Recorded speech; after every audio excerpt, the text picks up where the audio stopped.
Os números divulgados pelo Anuário Brasileiro de Segurança Pública são usados pelas autoridades como base para a adoção de políticas públicas a fim de combater o que é retratado. Em alguns aspectos, segundo os dados, ainda é preciso fazer muito. Em 2022, o Brasil registrou o maior número de estupros da história, quase 75 mil.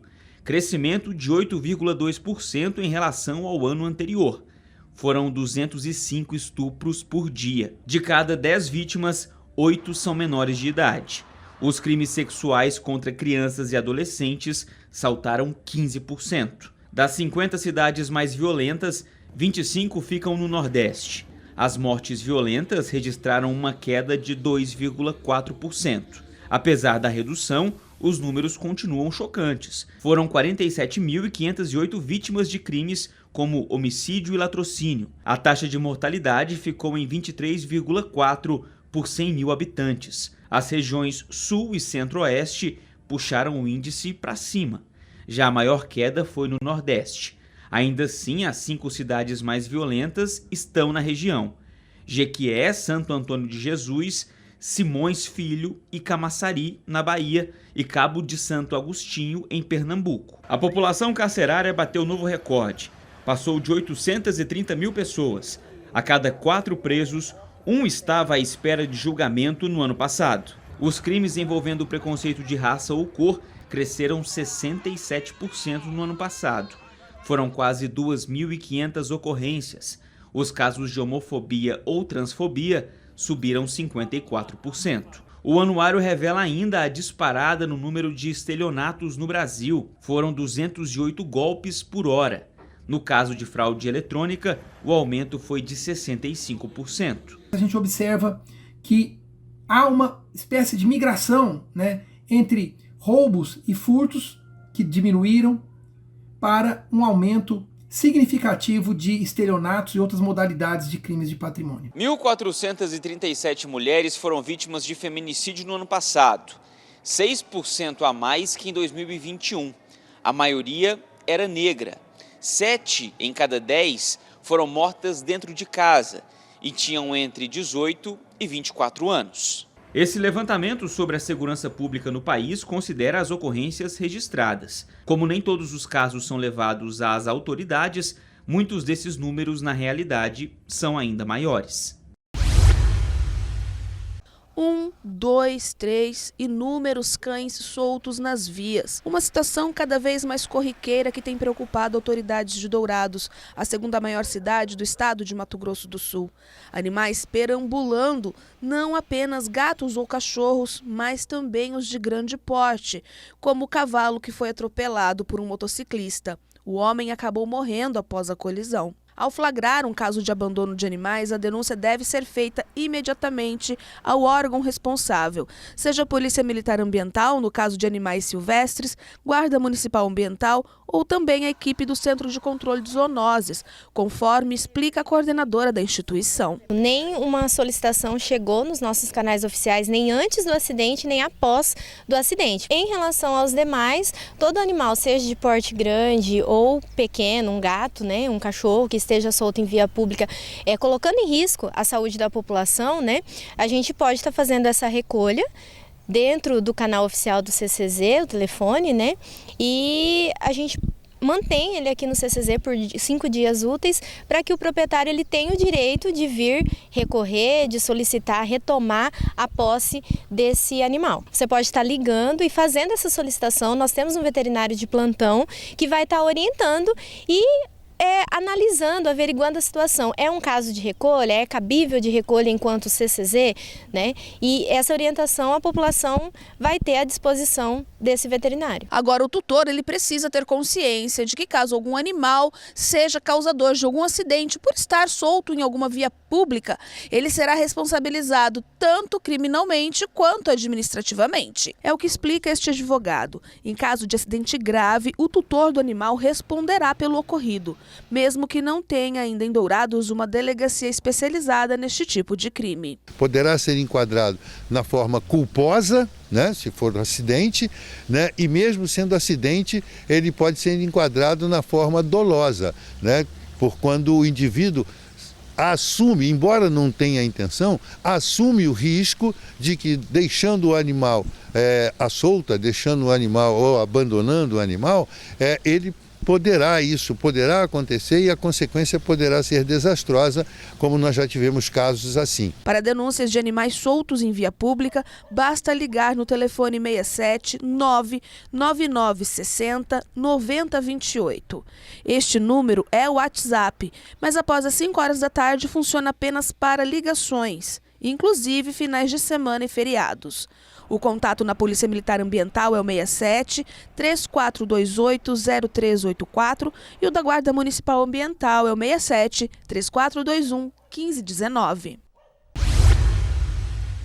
O Instituto Sangue Bom é conhecido por suas inúmeras ações solidárias, desde doações de sangue e medula óssea, doação de cabelo para pessoas em tratamento oncológico e empréstimos de cadeiras de rodas, muletas, andadores e cadeiras de banho do projeto chamado Use e Devolva Seja Sangue Bom. O projeto Use e Devolva Seja Sangue Bom surgiu da necessidade que eu vivenciava nos hospitais das pessoas que precisavam às vezes de uma cadeira de rodas, pós-tratamento, uma cadeira de banho e outros utensílios relacionados à saúde, como andadores, pares de muleta. E aí eu fui me colocando com o Instituto à disposição dessas pessoas e buscando nos grupos de amigos a solicitação da demanda. Então a pessoa pedia uma muleta, eu pedia no grupo, quem pode fazer a doação de um par de muletas? Eu posso. Às vezes ele falava, vou te dar em dinheiro, eu não aceito doação em dinheiro. Eu falei, não, você vai doar um par de muleta para a pessoa que precisa desse par de muleta, para que seja formado um elo. A demanda pelos equipamentos está cada vez maior, mas as doações têm diminuído. Após a pandemia, nós voltamos à atividade e foi diminuindo, o que assustava a gente, o número de pessoas que estavam doando os utensílios. E isso chegou a um nível assustador até o ano passado e retomou devagarinho esse ano. As pessoas vão voltando a fazer as doações de cadeiras de banho, cadeiras de rodas, a gente está vivendo um processo de recuperação econômica natural. O que é importante? Ele é reflexo daquilo que a gente observa também na doação de sangue, na doação de medula, fazendo essa relação. O projeto Use e Devolva Seja Sangue Bom é uma corrente do bem e de amor ao próximo.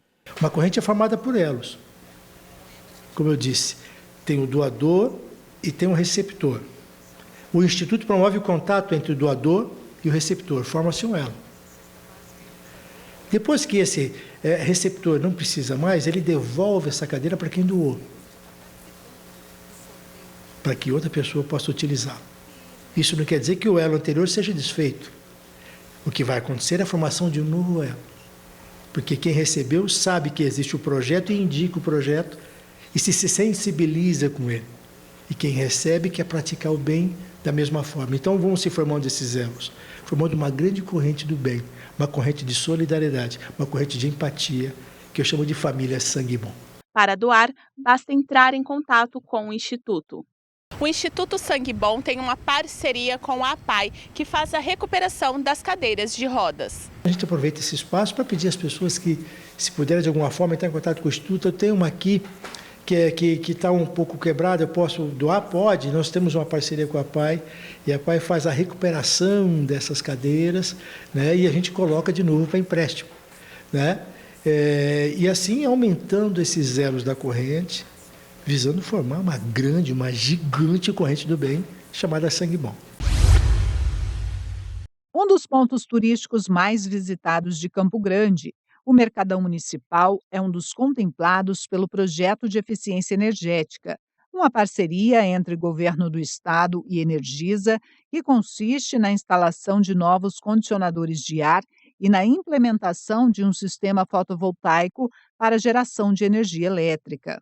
O principal objetivo do projeto foi reduzir o consumo de energia elétrica do Mercadão através da substituição de equipamentos de ar-condicionado antigos que consomem muita energia elétrica por equipamentos de ar-condicionados modernos e eficientes, além da instalação de um sistema solar fotovoltaico que utiliza a radiação solar para gerar energia. Outro objetivo do projeto é reduzir os impactos sociais e ambientais através da instalação de equipamentos mais eficientes e modernos e utilização de energia renovável. Com investimentos de mais de R$166 mil, a iniciativa faz parte do Programa de Eficiência Energética da Concessionária de Energia de Mato Grosso do Sul e segue as normas da ANEEL. O Mercadão conta com 144 bancas e 77 boxes e recebe aproximadamente 5 mil pessoas. A instalação das primeiras placas já rendeu em torno de 20% de economia na conta de energia elétrica. Na segunda fase, a estimativa é reduzir ainda mais os custos, já que a ideia é ter 100% de energia limpa.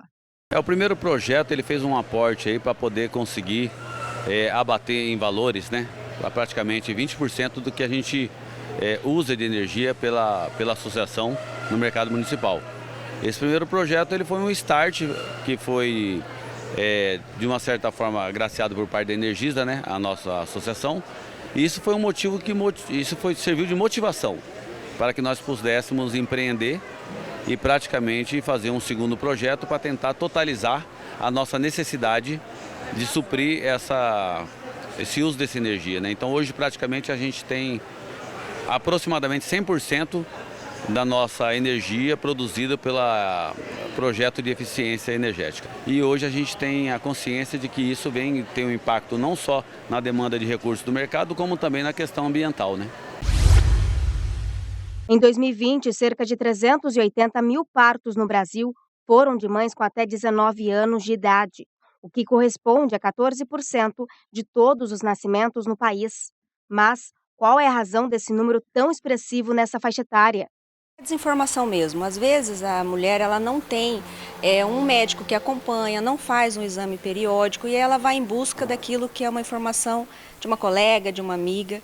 E aí a gente entra no detalhe da automedicação novamente. A busca pela pílula do dia seguinte é um método de emergência que as pessoas estão utilizando cada vez mais de forma equivocada. Então é um medicamento que é para ser utilizado uma vez ao ano, a cada 6 meses, e a gente observa que existe um número crescente de mulheres utilizando até 3, 4 vezes ao mês. É na desinformação que muitas mulheres acabam tendo como resultado a gravidez surpresa. Tomei e até então eu tomei e engravidei, tomando a pílula do dia seguinte. Eu tenho um menininho de 5 anos, fiz, né, e no outro dia fui e tomei e não adiantou nada. Mas não é somente com a gravidez que a mulher deve se preocupar. O uso frequente da pílula do dia seguinte pode gerar efeitos colaterais, como irregularidades menstruais ou ainda o medicamento pode perder a eficácia. Que a pílula do dia seguinte ela não é um abortivo, ela não consegue interromper uma gravidez. Então ela tem um processo onde vai auxiliar a mulher. A pílula do dia seguinte não é para tomar no dia seguinte. Quanto antes você tomar esse medicamento, mais eficácia ela tem. Ela tem que ser tomada até 72 horas, mas a gente tem que considerar que essa pílula, quanto mais próxima da relação ela for tomada, mais eficácia ela vai ter. Então, assim, são situações que a gente observa, que a gente tem que ter mesmo esse acompanhamento, essa fala com o farmacêutico, com o seu médico. Não tem um médico que me acompanha, busque pela orientação do farmacêutico, é o profissional que pode estar te auxiliando nesse momento. E um alerta, mulheres que usarem a pílula do dia seguinte e vomitarem em seguida, o medicamento perde o efeito. Nas ruas, conversamos com mulheres de várias idades e muitas não sabiam explicar como a pílula do dia seguinte funciona. Eu sei mais ou menos. Eu já utilizei, mas assim, eu acho que é meio perigoso também, né? É um assunto que eu não tenho muito conhecimento. Eu sei que tem muita mulher que usa sem saber, né? Pode causar muitas doenças, né? Tem mulher que acaba sofrendo muito com isso, né? Eu sei que é algo que precisa ser muito falado, mas eu não sei muito ainda. Já ouvi falar, mas nunca utilizei. Eu acho que as mulheres precisam buscar mais conhecimento sobre isso, né? Porque é um método que, querendo ou não, é eficaz e ajuda dependendo da situação, né? No meu caso, eu sou médica, então eu sei sobre o uso, como que deve usar. Você acredita que tem muitas pessoas que são desinformadas hoje em dia? Com certeza. Eu mesma, antes de entrar na faculdade, não sabia nada sobre o remédio. Segundo a farmacêutica, a desinformação ainda vai muito além. Que existe uma lenda onde, quando você adquire a caixa com 2 comprimidos, a mulher acaba tomando um desses comprimidos e ela dá para o parceiro tomar o outro. Esse medicamento não tem eficácia, né, para o homem, é um medicamento para a mulher, né, para a utilização da mulher, porque quem engravida é a mulher, então a gente tem que dar esse alerta também. Há 6 meses, a Ana Júlia está no melhor lugar do mundo para um bebê, no ventre da mãe. Ela foi planejada e desejada pela Emily e o Giliardi, que estão casados há 3 anos. A chegada de uma filha sempre muda a vida e a rotina de uma família por completo. Mas no caso dela, o desafio está ainda maior. É que durante um ultrassom de rotina, os pais descobriram que a bebê desenvolveu uma HDC, hérnia diafragmática congênita. Lá no comecinho da gestação, em algum momento, o diafragma dela não formou corretamente. O diafragma é um músculo que separa aí o nosso tórax, né? Então, dos órgãos abdominais para os órgãos do tórax. E aí, nessa formação, ficou uma falha, né? Um espaço que não preencheu. E esse espaço permite a passagem de órgãos do abdômen para o tórax, que é o que está acontecendo com ela, né? No momento já passou alguns órgãos, já passou o estômago, já passou o baço, a alça intestinal, lóbulo do fígado. Então, assim, já passou muitos órgãos. E aí, como esses órgãos estão passando para o espaço em que deveria estar somente o coração e o pulmão, eles estão ocupando, o coraçãozinho dela está deslocado para o outro lado. E com isso o pulmão não tem espaço para se desenvolver porque está ocupado por esses outros órgãos. Foi a partir dessa descoberta que o casal iniciou uma verdadeira saga, já que o tratamento para HDC inclui uma cirurgia fetal e outra após o nascimento. Sem os procedimentos, as chances dela seriam menores do que 10%. Com o procedimento intrauterino, passa de 50%. Então, assim, dá uma mudança bem significativa na perspectiva dela sobreviver até essa outra cirurgia. Como não é um procedimento que está coberto pelo rol da ANS, então, por padrão, eles não arcam. Qual que seria a opção? Entrar judicialmente com uma ação para forçar o plano a pagar. Só que os casos que a gente pesquisou é que são processos que duram anos. E a gente não tem anos, a gente tem algumas semanas até a data limite para fazer a cirurgia, né? Pelo SUS, não conseguimos encontrar, não é um procedimento padrão. Não conseguimos encaminhamento, eu até iniciei o pré-natal pelo SUS também, mas a consulta com alto risco ainda nem saiu. Então, assim, a gente volta para a questão do tempo, que é fundamental, porque essa primeira etapa desse procedimento de oclusão traqueal, ela precisa ser feita no máximo até 28 semanas, não pode passar disso. No momento eu já estou com 24. Os custos para fazer tudo o que a Ana Júlia precisa, pagando particular, poderiam atingir até R$2 milhões. Mas como a chegada dela tem sido cheia de surpresas e solidariedade, o caso foi aceito por um hospital escola em São Paulo, que é referência nesses procedimentos. Todo o tratamento será custeado pela instituição.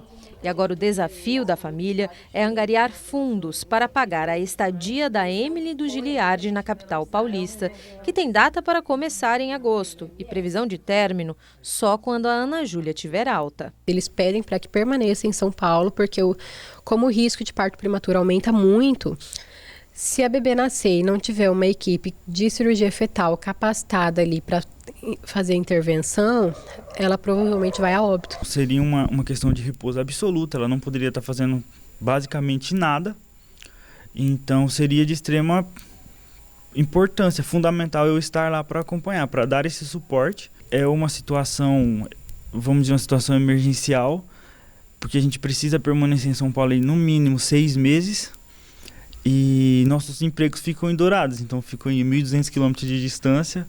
A corrente de solidariedade que eles conquistaram já tem amigos, familiares, colegas de trabalho e muitos doadores. A meta é arrecadar pelo menos R$50 mil e até agora conseguiram 17 mil. Para quem puder ajudar, os caminhos são muitos. Tem vaquinha online, rifa e o Pix do Giliardi, que é o 67 99921 7121, ou o da Emily, que é o 67 99900 9569. Você tá ali sentindo o bebê mexer, sabendo que ele tá vivo lá dentro, que tá tudo, que fora esse único detalhe, fora essa questão, ela tá bem, ela tá forte, ela se movimenta, entendeu? Ela escuta, sabe? Não dá pra simplesmente parar e não buscar.